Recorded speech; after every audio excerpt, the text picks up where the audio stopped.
ഇന്നത്തെ കാലത്ത് ധർമ്മമാണ് എന്ന് ധരിച്ച് മിക്കവരും കൊണ്ടു നടക്കുന്നത് അന്ധവിശ്വാസത്തെയാണ്. ഈശ്വര ദർശനമോ സത്യത്തിന്റെ സാക്ഷാത്കാരമോ അവർക്ക് സംഭവിച്ചിട്ടില്ല. ആത്മാവിന്റെ ആഴങ്ങളിലേക്ക് ഇറങ്ങിച്ചെന്നിട്ടേയില്ല.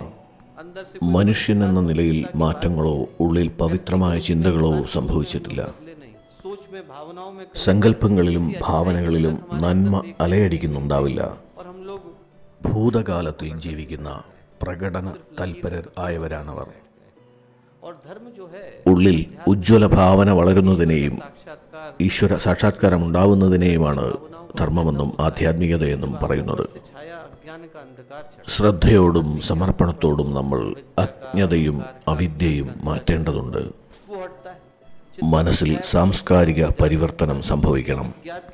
അജ്ഞതയും അവിദ്യയും അഹങ്കാരവും ഒഴിഞ്ഞു പോകണം.